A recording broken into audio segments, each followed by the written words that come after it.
خیریدین و گروه دلدار تقدیم میکند.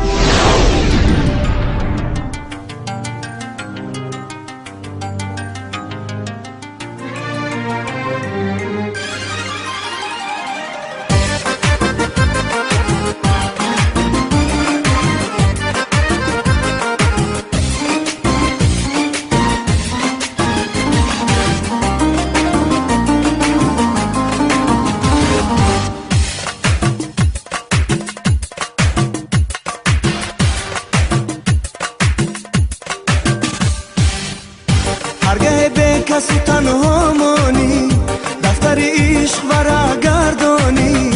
هرگاه به کسی تنها مانی، دفتر عشق ورق گردانی.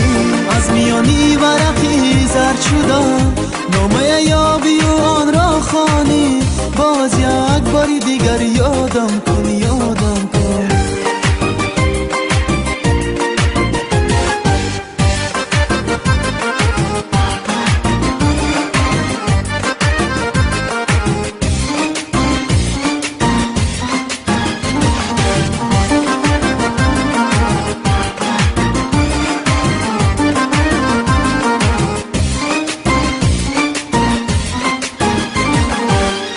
هرگاه فصل بهاران آید، بلبل غم زده فریاد کند.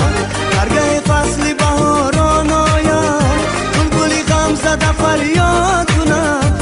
هر کلانه نفسی ناله خود، دل گل باغی تو را شاد کند، شاد کند، شاد کند. هرگاه به کس تنها مانی، دفتر عشق ورق گردانی. از میانی ورقی زرد شده، نامه یابی و آن را خوانی.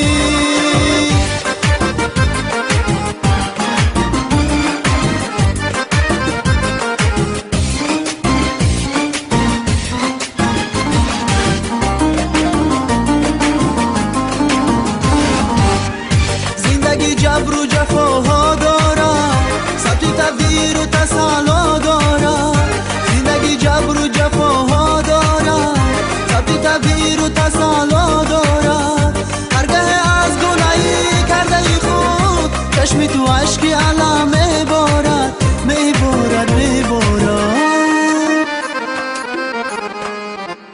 هرگاه به کس تنها مانی، دفتر عشق ورق گردانی. هرگاه به کس تنها مانی، دفتر عشق ورق گردانی. از میانی ورقی زرد شده،